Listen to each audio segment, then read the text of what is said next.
Te doy la bienvenida a un nuevo programa de Solo Economía donde, como dice su nombre, hablamos de economía, finanzas, negocios y dinero. Todo lo que tenga que ver con la construcción de riqueza, con el manejo de dinero, es lo que hablamos en este programa. Y hoy tenemos una edición muy especial porque vamos a hablar acerca de los errores comunes que cometen las personas en finanzas personales.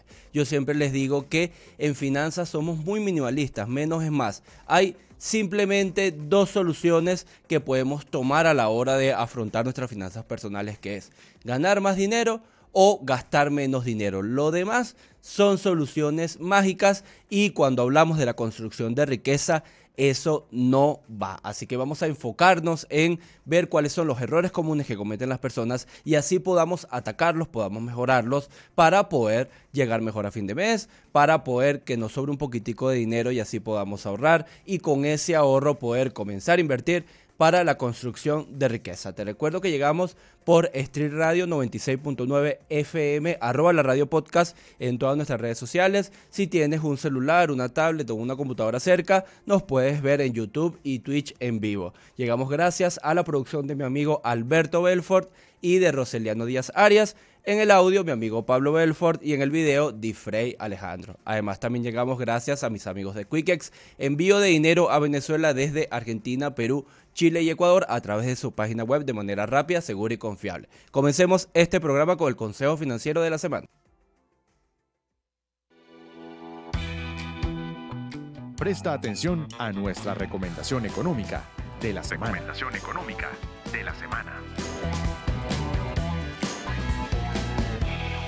La cantidad de dinero que ganas no es lo más importante. Hay personas que ganan mucho dinero y no les sobra nada. Y hay personas que ganan menos dinero y a final de mes les termina sobrando. Por supuesto, no todas las estructuras de gastos son iguales. No es igual una familia de 4 personas, una familia con 2 hijos, a alguien que viva con sus papás, una pareja que vive sola o a una sola persona que vive de manera independiente. Así que cada estructura de gastos es diferente, pero el monto que ganas no es lo más importante, sino cuánto dinero te queda después de hacer los gastos. Es decir, tenemos unos ingresos, le restamos unos gastos y al final de mes eso nos da un saldo. Si nos da un superávit, es mucho más importante que nos dé un déficit, más que la cantidad de dinero. Yo prefiero ganar 500 y que a final de mes me sobre 100 a ganar 1000 y que a final de mes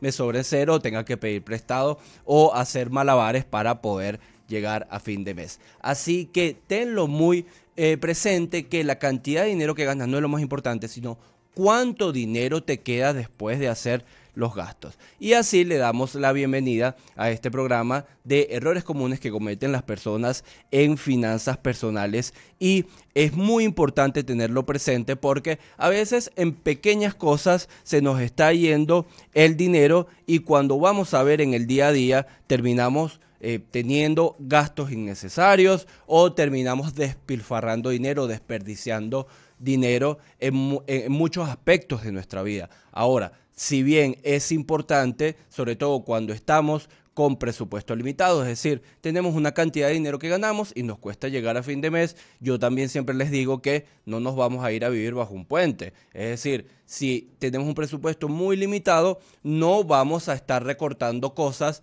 que sean menos de los gastos mínimos viables. ¿Cuáles son los gastos mínimos viables? Alimentación, vestimenta, salud, educación y por supuesto un techo para vivir. Si tú estás en el punto que recortar gastos significa bajar la calidad de vida en estos aspectos que te acabo de mencionar, entonces no vale la pena porque vamos a estar realmente despilfarrando o vamos a estar disminuyendo demasiado nuestra calidad de vida hasta niveles que seguramente no querramos hacerlo. Entonces, el primer error común que cometen las personas es no tener un presupuesto. Entonces, como vivimos en Venezuela, las personas vienen y te dicen, no, porque es que hay mucha inflación, porque están subiendo en dólares los precios, entonces después no lo puedo controlar.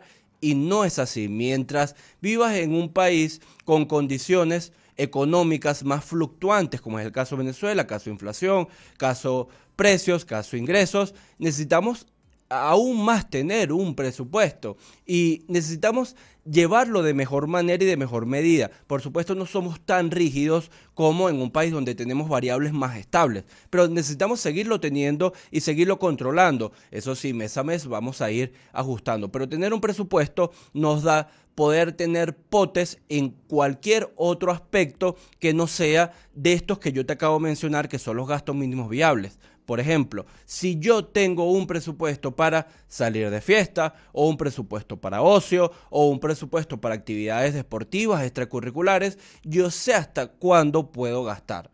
Pero para yo saber aquí hasta cuándo puedo gastar, necesito tener un presupuesto de los otros aspectos. Entonces, por contexto país, por contexto economía, por contexto mundo, no podemos sacar el presupuesto y decir, bueno, como todo está subiendo y yo no voy a cumplir esto, entonces a final de mes no voy a tener un presupuesto. Esto es muy importante tenerlo. ¿Cómo hacemos un presupuesto paso a paso? Bueno, agarramos, hoy estamos en septiembre, lo que vamos a hacer es que vamos a completar los datos de un mes de nuestros gastos, es decir, hoy la fecha es, hoy estamos a 14 de septiembre, vamos a agarrar desde 14 de septiembre hasta el 14 de octubre y vamos a anotar todos nuestros gastos.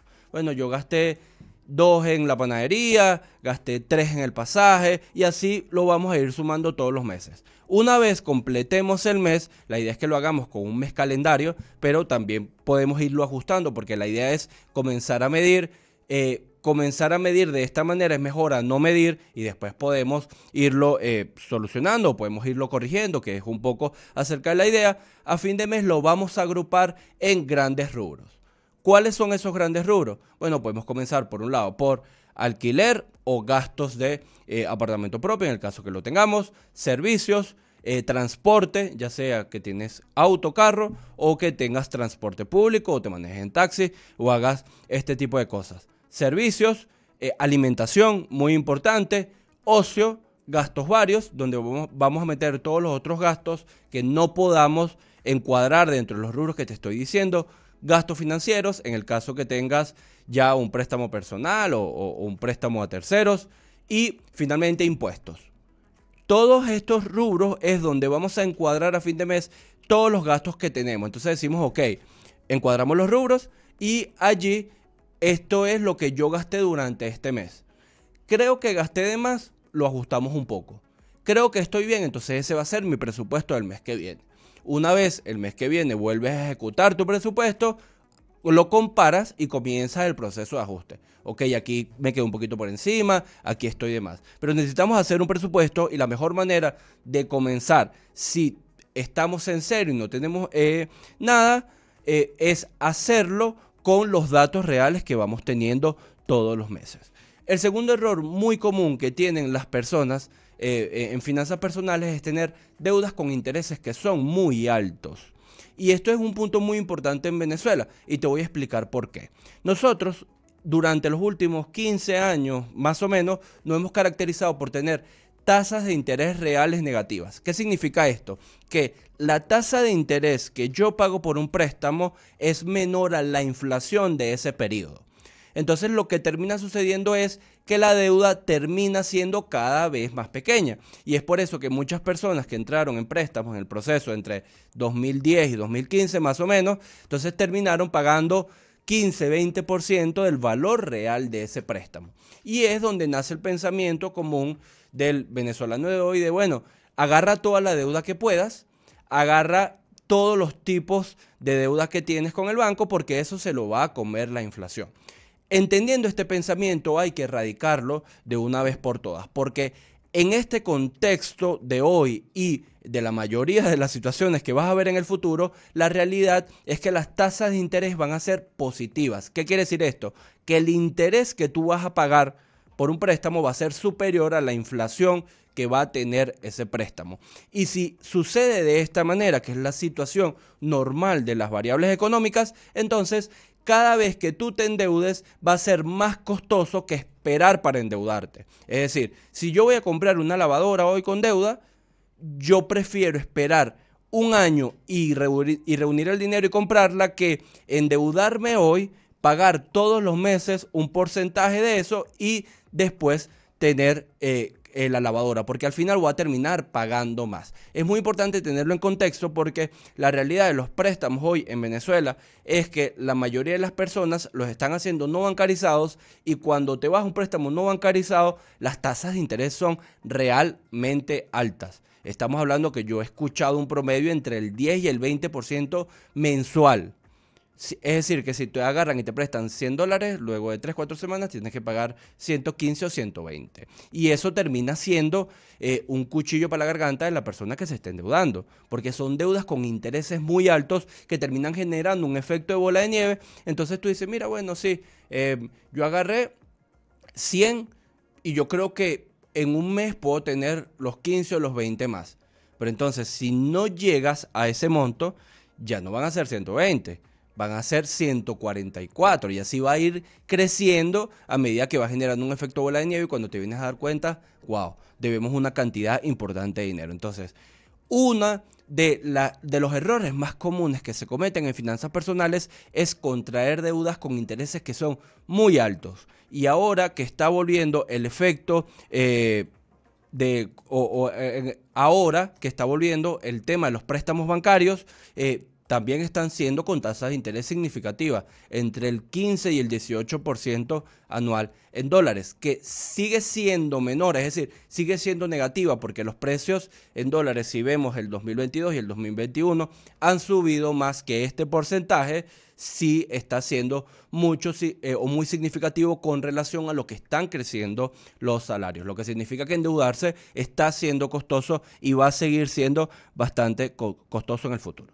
El tercer error financiero que tienen normalmente las personas en sus finanzas personales es no tener un ahorro para emergencias. Yo le llamo el fondo de reserva. ¿Qué significa un fondo de reserva? Yo tengo un dinero guardado destinado exclusivamente a cubrir los gastos mínimos viables en caso de una emergencia. Pero la emergencia tiene que ser una emergencia real. ¿Qué quiere decir esto? Que si yo voy a la tienda y veo unos zapatos que están en descuento en oferta, eso no es una emergencia real. Que si yo, después de que ahorré este dinero, me quiero ir 2 semanas a La Guaira o una semana a La Guaira, eso no es una emergencia real. Una emergencia real es, mira, me quedé sin trabajo y necesito cubrir este tiempo que estoy buscando otra vez. Se me dañó el carro y yo necesito mi carro para poder seguirme trasladando, pero ese me dañó el carro, no voy a mejorar el carro, que son dos cosas distintas. Hay una emergencia de salud y tengo que comprar unos medicamentos. Esas son emergencias reales. ¿Y cómo funciona este fondo de reserva? Si yo agarro y tengo, mira, 3 meses de mis gastos es tanta cantidad de dinero. Yo necesito usar el 10% de mi fondo porque por X o Y o por Z necesito utilizarlo. Lo agarré y después el mes que viene o dentro de 2 meses, cuando yo pueda, lo voy a ir reponiendo. Es decir, si yo voy descompletando, no es que después yo agarro y dejo eso así, sino que voy todos los meses reponiendo para volver a completar este fondo. Entonces, nosotros no podemos, y más en un contexto país con financiamiento limitado, no podemos estar a expensas que en una situación de emergencia no tengamos dinero disponible para ello. Ahora, el fondo de reserva no se presta, no se invierte. ¿Qué quiere decir esto? Si yo tengo un fondo de reserva para emergencias y no puedo contar con él, no sirve. Si yo agarro y lo invertí y mira, me dijeron que me lo iban a devolver en 60 días y me van a pagar tanto por ciento por ese dinero prestado. No, porque si tú tienes una emergencia en 15 días, entonces, ¿qué vas a hacer? Necesitamos que tenga la suficiente liquidez y que esté lo suficientemente disponible para poder disponer de él, porque si no es un fondo, si no, no es un fondo de reserva para emergencias. Eso es muy importante. No se presta, no se invierte, no se le pide prestado. No es que, bueno, el fondo me presta un poquito para comprar cualquier cosa y después yo voy y se lo repongo al fondo. No, es exclusivamente para emergencias que lo vamos a utilizar, y esto tienes que tenerlo en consideración, tienes que tenerlo en cuenta porque es muy importante. El cuarto error financiero común que cometen las personas en finanzas personales es invertir sin ningún conocimiento. Entonces nos encontramos con personas que desde el 2020, 2019 para acá han hecho 4, 5, 6 inversiones distintas. A los 6 meses se salen, perdieron el dinero, pudieron recuperar una parte, pero no lo pudieron recuperar completo. Invertir es un arte. Yo siempre se los digo y me gusta que lo tengan presente. A medida que vamos aprendiendo a invertir, vamos adquiriendo conocimiento acerca de lo que estamos invirtiendo. No significa que yo voy a esperar a hacer el máster de, no sé, de la panadería para yo comenzar un proceso de inversión.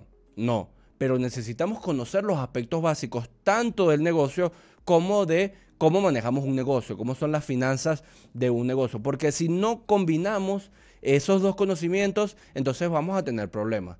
Porque por un lado, por el producto puede ser o que no se nos venda o que estemos poniendo un precio muy alto porque desconocemos los trucos allí en el medio, y por el otro lado pudiéramos no estar aprovechando de mejor manera posible el dinero que nos está ingresando por ello. Entonces, no invertimos sin conocimientos, que no es sinónimo a, mira, yo voy a esperar 20 años de experiencia para comenzar a invertir. Uno tiene que ir midiendo en el medio. Por eso siempre les digo que es un arte, vuelvo y lo repito, porque nosotros estamos probando, estamos en constante ensayo y error para ver. Lo que no puede pasar es que en un proceso de año y medio, 2 años, ya yo tenga 6 inversiones distintas fallidas porque o no les doy el suficiente tiempo, o comencé demasiado rápido, o subestimé el mercado, o no sé, yo creí que iba a ser fácil y al final no lo fue.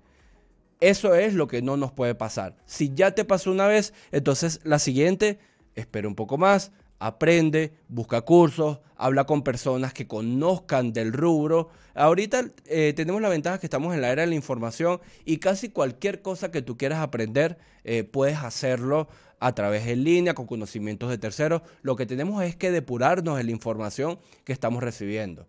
Si nosotros sabemos escoger bien y si nosotros sabemos buscar bien, entonces podemos aprender de un montón de cosas sin la necesidad de que pasen 5 años.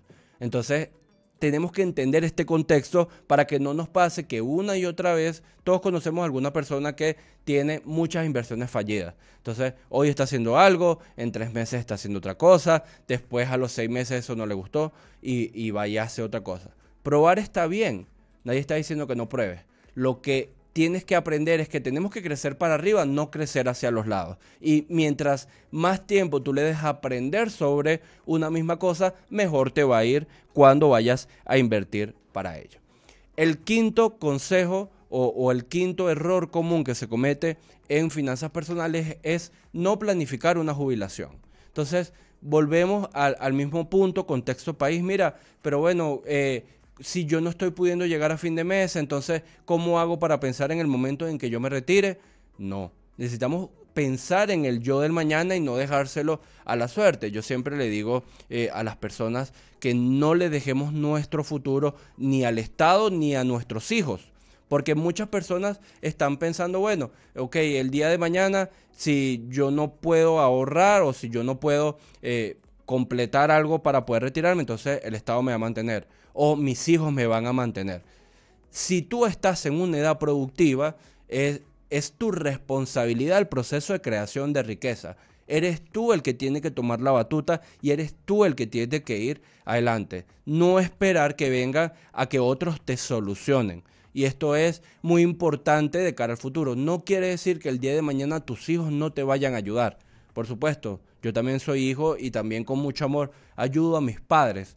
Pero el día de mañana, si yo no puedo hacerlo, entonces ahí entramos en un conflicto innecesario cuando si tú estás en tu edad productiva, deberías estar pensando también en tu jubilación, en tu yo del mañana, en garantizar tu estabilidad financiera futura. Y con esto vamos a ir a nuestra primera pausa. Nos vemos en el segundo bloque para seguir hablando de errores comunes que se cometen en finanzas personales.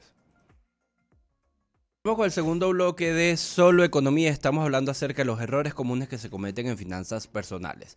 Te recomiendo que si no llegaste a tiempo en el primer bloque, los busques en nuestro canal de YouTube, @laradiopodcast, porque son muy importantes los consejos que te di en un primer momento y sacamos muchos mitos que tienen las personas, sobre todo cuando hay contexto de inflación, como es no ahorrar para la jubilación, como es el proceso de no tener un presupuesto o no tener un ahorro de emergencias. Entonces necesitamos poder estar en contexto y entender que a pesar de situación económica en un momento puntual, que no estemos pudiendo llegar a fin de mes, igualito necesitamos pensar en eso y tener hacia allá. Vamos a seguir hablando acerca de errores comunes de finanzas personales y otro clásico es gastar en exceso. Hay personas que pareciera que no le alcanza el dinero sin importar cuánto gane.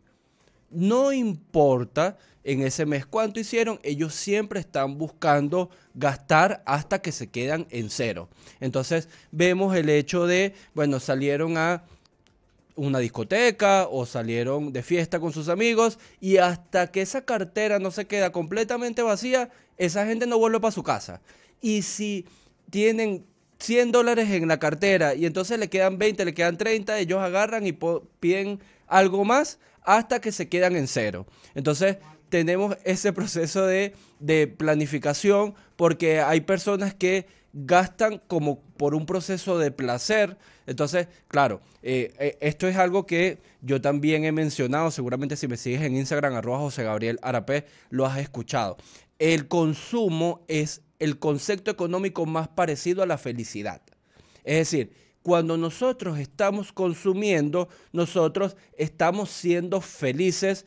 Así está diseñado económicamente, así está diseñado el marketing, así está diseñado todo para que tú consumas porque estás produciendo un poquito de felicidad. Entonces, hay personas que esto se lo toman muy en serio y hasta que no se quedan en cero, esa felicidad momentánea que te da el consumo superfluo, porque estamos hablando que esto es consumo de un momento. Es decir, yo voy a un restaurante con mi pareja y si yo llevo X cantidad en el bolsillo y resulta que me sobra, entonces yo voy y pido más. Ese consumo que tú estás teniendo en ese momento, cuando te vas del restaurante, te quedas con la felicidad del momento, de que la pasaste bien, pero llega hasta allí. Después te queda la cartera vacía.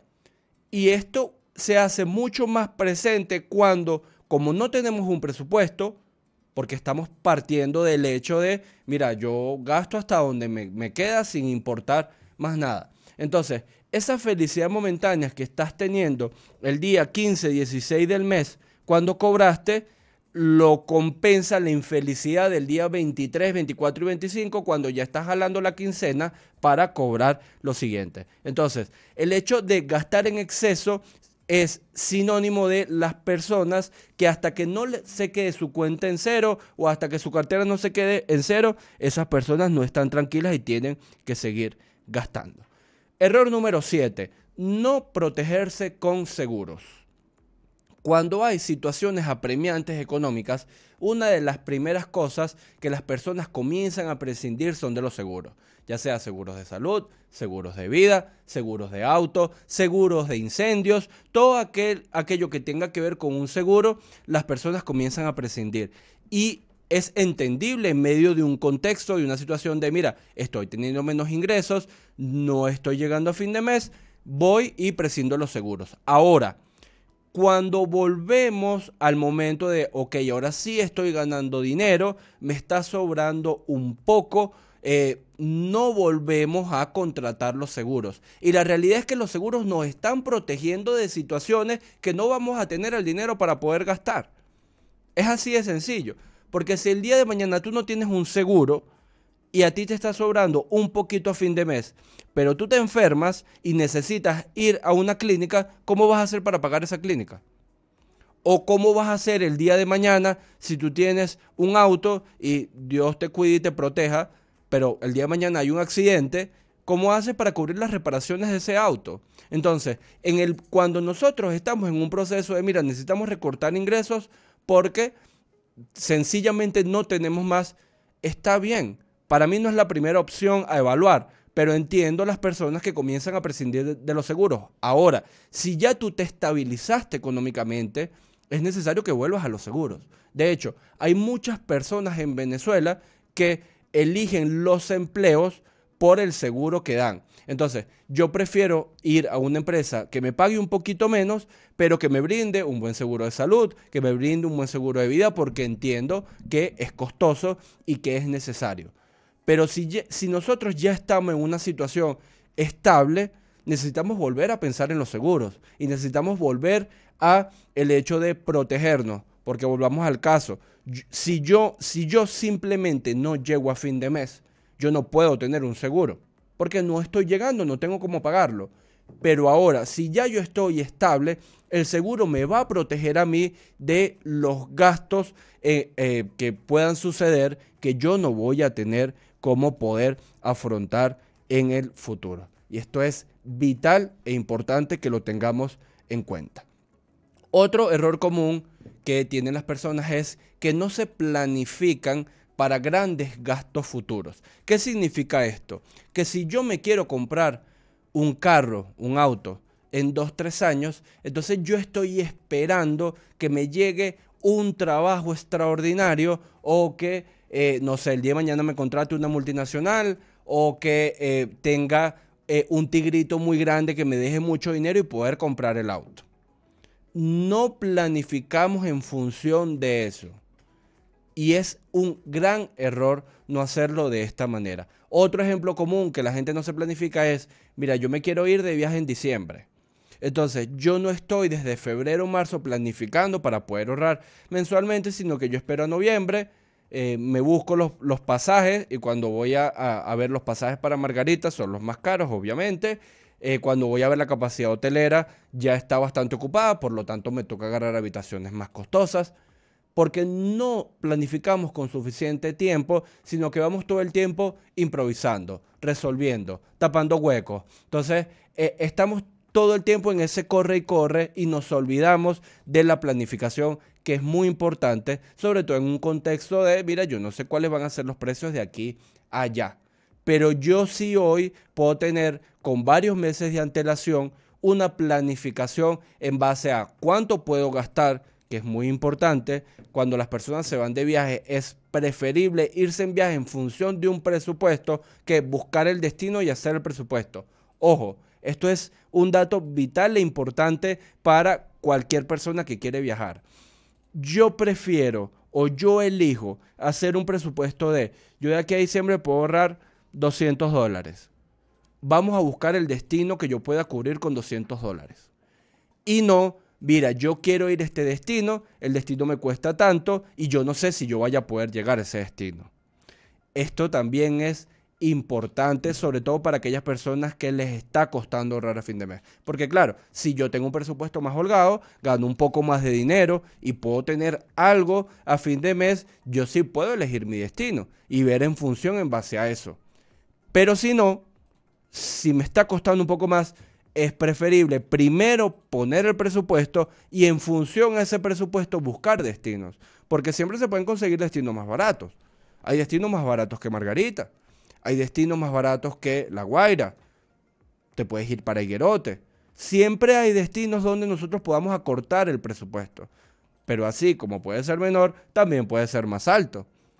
Es decir, siempre hay destinos más costosos. Entonces, si yo no tengo claro si el destino que yo quiero ir puede cubrir el presupuesto o lo que yo puedo ahorrar para ir a ese destino, entonces hagámoslo al revés. Veamos cuánto podemos ahorrar y en función de eso vamos y decidimos el destino al que queremos ir. Otro error común financiero que en Venezuela eso se ha ido paliando un montón porque bueno, todos estamos solucionando, buscando más dinero y probando otras cosas. Pero cuando una persona consigue un trabajo estable que le da un nivel mayor de ingresos, se olvidan del proceso de diversificación de ingresos. Es decir, si ya yo con los ingresos que yo tengo, ya pude conseguir en una buena empresa o tengo un emprendimiento y el emprendimiento me está generando el dinero con el que yo mensualmente me siento cómodo con mis gastos, nos olvidamos de diversificar y ponemos todos los huevos dentro de esa canasta. Entonces nos olvidamos de la teoría de la mesa. Agarramos una mesa de una sola pata que es una sola fuente de ingresos. Si esa pata el día de mañana por X, por Y, por Z te la quitan, se cae, la mesa se cae. Y no podemos, o nuestra mesa de ingresos no puede depender de una sola pata. Si yo tengo 2 patas, le quito una, la mesa se tambalea. Mientras más patas yo le sume a esa mesa, entonces cuando una de ellas desaparezca va a tambalear menos. Y de eso se trata. Si ya tú lograste ese trabajo cómodo en relación de dependencia, o ya eres un emprendedor o tienes una empresa y la empresa llegó a cierto nivel y con ese cierto nivel produces el ingreso que necesitas mensualmente para vivir. No te olvides de diversificar. Aún necesitamos pensar en evaluar otras fuentes de ingresos. No funciona de esa manera cuando estamos un poco más ajustados, porque siempre estamos buscando más ingresos. Siempre estamos buscando un tigrito, siempre estamos buscando un trabajo extra, algo que hacer los domingos por la noche, una asesoría que dar. Siempre estamos buscando algo. Entonces, ya como que esa situación de todo el tiempo estar resolviendo nos cansa y cuando llegamos a una cierta estabilidad nos olvidamos de la diversificación. Y la diversificación siempre tiene que estar presente. Ganes 100, ganes 500, ganes 1000, ganes 2000. Sin importar el monto, tú siempre tienes que diversificar, porque diversificar es proteger tu presupuesto, proteger tu familia, proteger tus finanzas personales. Entonces yo entiendo que cuando estás en un cierto nivel te sientas cómodo y digas, mira, ya, me quiero liberar paz mental, me voy a dedicar a mi trabajo, me voy a dedicar a mi emprendimiento. Pero la diversificación es parte de nuestra vida financiera y siempre tiene que estar allí. Otro error financiero común es que las personas ahorran sin un objetivo. Yo simplemente tengo un pote y en el pote voy echando $2 que me sobran, $10 a fin de mes, $20 de un trabajo extra. Pero yo no sé para qué es ese pote. Yo simplemente lo tengo allí. Y en realidad, cuando no sabemos para qué es el pote, entonces la primera idea que tengamos lo vamos a gastar. Porque no tenemos un motivo lo suficientemente importante para renunciar a la satisfacción del consumo presente por la satisfacción de consumo futuro. Eso es todo. Y es simplemente eso. Cuando nosotros ahorramos con un objetivo, es decir, mira, yo estoy ahorrando porque me quiero comprar un teléfono celular. Entonces, cuando yo me voy a gastar en una hamburguesa el día viernes porque tengo fastidio de cocinar, o el día domingo porque tengo fastidio de cocinar, voy a pedir un delivery, vas a pensar en el teléfono celular. Si tú tienes un pote de ahorro y no le tienes el objetivo, no tienes el teléfono celular, te vas a gastar en la hamburguesa y vas a pedir el delivery y vas a gastar el dinero que pudieras estar ahorrando porque no tiene una finalidad. Ponle nombre y apellido a tu ahorro y verás cómo cambia. Esa es la primera parte. La segunda es, ok, ya tienes claro que hay que ponerle un nombre y apellido, ya tienes claro que estás ahorrando para ello y es lo suficientemente fuerte para que tú renuncies al consumo presente. Ahora ahorremos para cosas que no sean para consumo. Es decir, vamos a ponerle nombre y apellido a lo que estamos ahorrando, pero no para un teléfono celular, no para un carro, no para nada que tenga que ver con gastar dinero. Esa es la segunda parte que tenemos que trabajar. Pero la primera es simplemente ponerle nombre y apellido al ahorro lo suficientemente importante que te permita a ti poder renunciar al consumo presente por ese consumo futuro que vas a tener. Siguiente error financiero. Hay muchas personas en realidad no negocian precios o no los comparan. Entonces se van por lo primero que ven. Si yo voy a comprarme un par de zapatos, no te vayas por la primera tienda. Entonces, hay personas que van a un centro comercial, mira, estoy buscando unos zapatos para una boda. Entonces me estoy buscando unos zapatos negros así, con este estilo, no sé qué. Entró al centro comercial, entra a la primera tienda y sale con los zapatos. No, date el chance de recorrer el centro comercial. Date el chance de caminar, ver sitios, comparar precios, comparar calidades. Porque no siempre lo primero, ¿cómo sabes si lo primero que ves es lo mejor?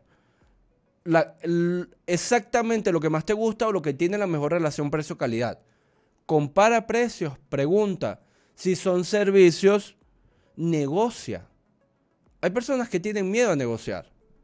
Mira, una persona que está ofreciendo un servicio probablemente no, realmente tiene mucho mayor margen que un producto. Es decir, si yo voy a arreglar el carro, vamos a poner este ejemplo, el mecánico tiene más margen que la persona que me vende el repuesto. Porque tú le estás pagando al mecánico su mano de obra, mientras que la persona que le estás comprando el repuesto se voltea y eso tiene que pagárselo un tercero. Entonces, el mecánico puede renunciar una parte de su margen para hacerte el servicio, mientras que probablemente la persona a la que le compras el repuesto puede renunciar a menos lo que puede renunciar al mecánico, porque tiene que pagar ese repuesto. Entonces, entender el proceso de negociación es muy importante.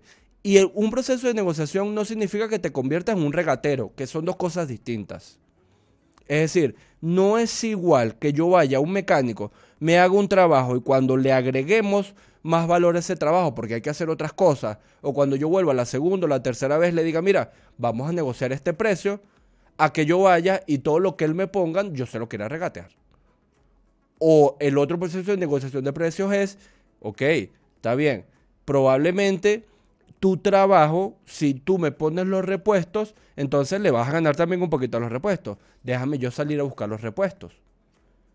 No significa siempre que tú vas a conseguir mejores precios, porque también podemos entrar en ese proceso de debate. Quizás el mecánico conoce a alguien más arriba en la cadena de distribución y en esa cadena de distribución, entonces te puede ofrecer un mejor precio.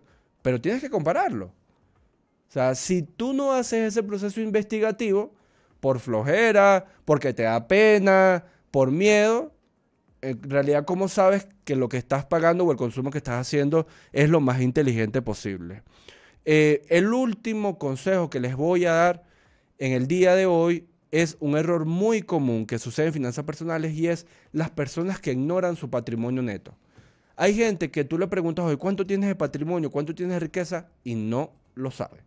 Y nosotros tenemos que saberlo. Y saberlo no significa que nosotros vamos a alardear de ello, sino que nosotros tenemos que tener claro cuáles son nuestras finanzas. ¿Qué tenemos dentro de nuestro patrimonio? Número uno, todas aquellas cosas que tengan un valor superior dentro de tu casa sobre $100. Es decir, si yo tengo una nevera, que la nevera me cuesta más de $100, no nueva, sino usada, más o menos al mismo estado, eso es parte de tu patrimonio. Si yo tengo un teléfono celular que cuesta más de $100, eso es parte de tu patrimonio. Así como lo es el auto, el apartamento, la acción en el club, todas aquellas cosas que tú tengas de bienes materiales. Por otro lado, también tenemos otra parte del patrimonio. Mira, yo trabajo en una empresa y esa empresa me ofrece acciones por esa empresa. Eso es parte de tu patrimonio. Las inversiones que tienes, tanto de manera activa como de manera pasiva, es parte de tu patrimonio. Y nosotros deberíamos estar cada 3 meses, pues reevaluando nuestro patrimonio.